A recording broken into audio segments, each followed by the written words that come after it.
So I filmed this membership site. One George with GG Swing Tips went really, really well. So now I'm filming one with a guy named Tatted Strength. I think you guys may have heard me talk about it, but oh my God. Like, I have an interesting life. I don't necessarily like go to a 9-to-5 job because I couldn't do that. It would kill me. So I've got this different type of job. I sit in a room, this room, for, I don't know, a month.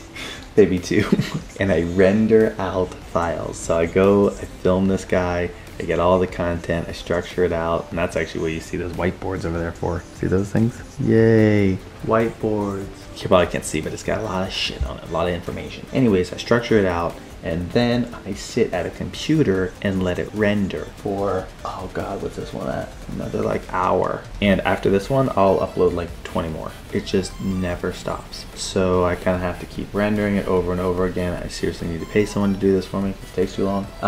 And I will build these things. And then I get to like enjoy myself afterwards. So that's why I travel so much. I build these things like making an album, right? And then you get to kind of just, when the album's done, and then kind of sells itself. Do a little tour, tell people about it, do some marketing, tell people about it, and you just kind of hope people buy it. And if they do, you can run that from anywhere in the world. And that's kind of like the sick aspect of my job. Like, I don't need to be in one location. I can be anywhere in the world. And dude, I love that. That makes me happy. Because that's all I care about. Traveling and getting to experience as much life as possible. That work thing is a pain in the ass, and I don't think anybody should do it. I believe the internet can sustain everyone. You know, if we all made products, but we all bought products off the internet, it could be a cyclical cycle. A circle of profit, a circle of everyone kind of just helping each other and taking care of one another, like a community, an online community. And that's kind of what I'm building, online communities. Back to the computer. Hey, puppy dog. Been waiting all day, I know. Okay, I know. You guys haven't been in here, I've been bored out of my mind, and then the second I lay down to foam roll and do something, you guys are off in my grill. These are my buddies. This one right here is Ted. You can probably just tell he's super needy. Look at that, so needy. And then this guy's Ben. Should have been Bill and Ted. You guys would have been famous, like the movie, but it's Ben and Ted. It's actually Theodore and Bentley, not Benjamin. What are you guys doing? You're so worried. What's going on? This one's the worrier. He worries about everything. This one just doesn't really care. You guys are hungry, huh? All right. You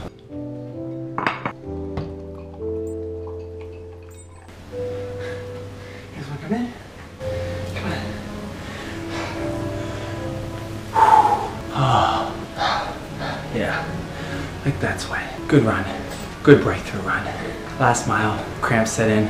I was hurting. Clearing my head. Thinking about things. Things we all think about. Doubts, successes, failures, mistakes, relationships, friendships, where I've messed up and where I haven't. Last mile hurts. It always does. Cramps, fatigue, lazy feet. It's just like life. You have to make sure that your last mile is your fastest. It's your best. It's the one that you work hardest for. It's the exact same analogy for life. You're gonna make really bad mistakes. You're gonna hurt people. You're gonna help people. You gotta focus on what you're doing and push through to the last mile. Okay, that's my soapbox speech. When I run, I get very philosophical. I almost brought you, but it's pitch dark. I haven't left my room. It's like 9 o'clock at night. Wilson just stayed here on the bed, just chilling.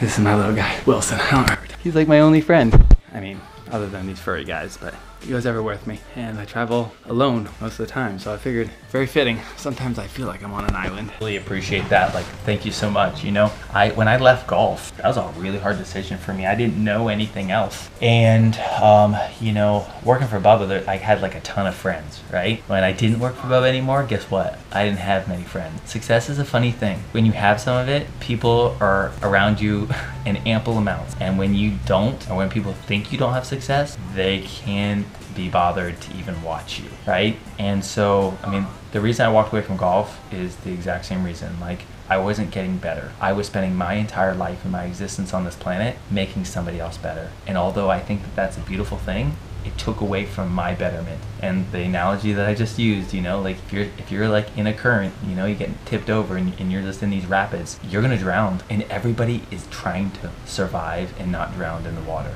that's how life is. Like everybody's doing that. So, you know, you make yourself a good swimmer, you can swim to shoreline. If you make yourself a really, really good swimmer, you can help all these types of people. And that's what I wanted to do. I wanted to actually start a career that actually allowed me to get better as a person, understand finances, understand my emotions, understand my mental health, my physical health, my spiritual health, like have a good grasp on all those things. And as I did that, I defined who I am and I know my purpose. And what I do now actually is I build membership sites for people. So I've learned like all these skills. I took like a year, lived off of like no food, fasting, and cans of beans, and macaroni and cheese, and all these kind of like things that most people wouldn't think are success. And then I learned all these skills off of YouTube, and now I build membership sites. So have you been to that Instagram page of GG Swing Tips, the golfer?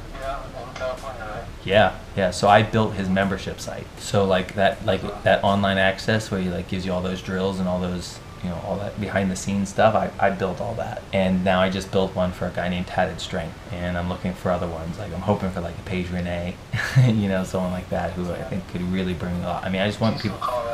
Yeah, I think so. I went to San Diego, and then I think she lives here now though. Oh really?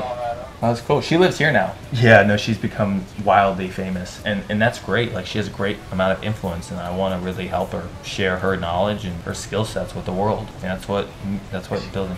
I don't know. I've never met her. I've only talked to her online via text. I've never really met her face to face, but I will. I'll let you know. I'm sure she is. She seems very down to earth, and she seems very bubbly, and I really like the it factor that she has. I think it seems, to me, it's very authentic and very genuine. I'm very particular about who I pick to build membership sites with, because I don't need a lot of people, right? So I pick the people that I like and the people that I want to actually work with. You know, but Legacy Golf Course is a cool golf course. You know, if that's your dream and you want to work there, then 100%, like, let me do everything I can to help you. Talk to Rich, send him an email, let him know who your boy's with, tell him you know Gabriel Ryder, you know Andrew Fisher-ish, and just tell him you're looking to get a job there.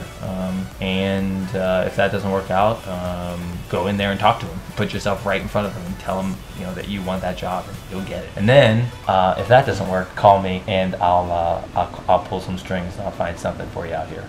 Well, here's my question. What do you want to do? What's your goal? Oh, I like that answer. Short term. Yeah, what do you want to be though? You want to be a head pro at a golf course, correct? You don't want to be a golf coach, like a golf instructor. Oh, that guy who hits it really far? I forget. The guy who hits it really far? Jimbo? Jim Watson.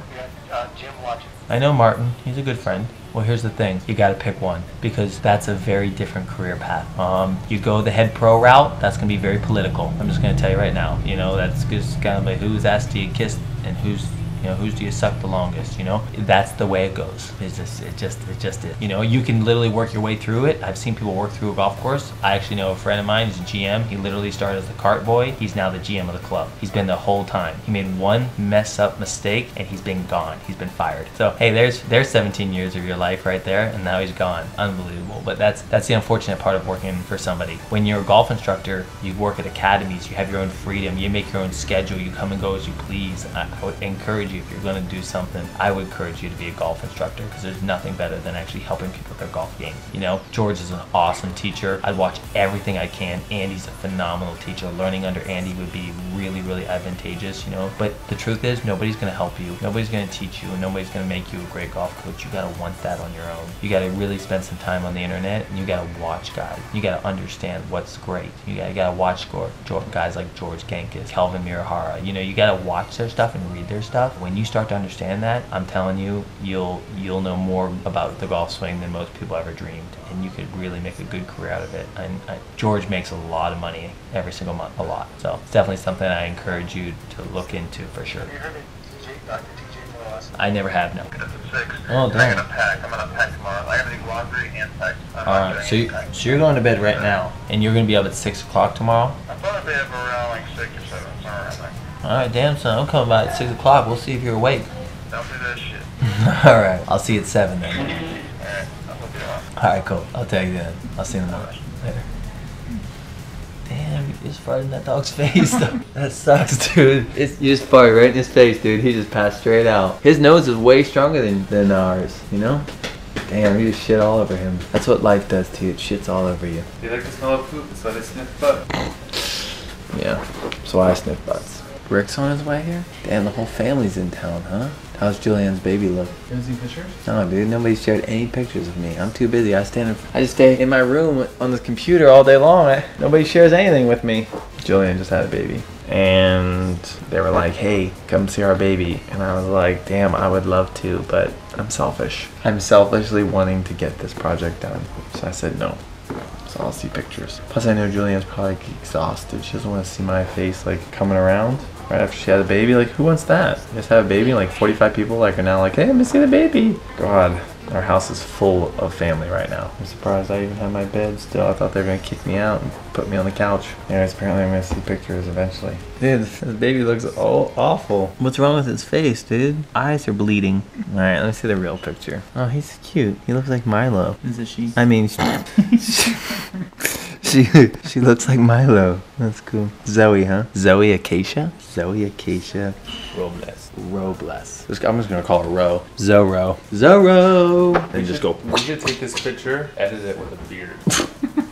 And then they put an ad for Dollar Baby Beard Club. Milo. Oh yeah. Oh god, that'd be funny. So I was a slave to this room today. What? I was a slave to this room. I didn't leave. Actually, I went for a run, but I was still a slave. I know. I just let the BO roll, bud.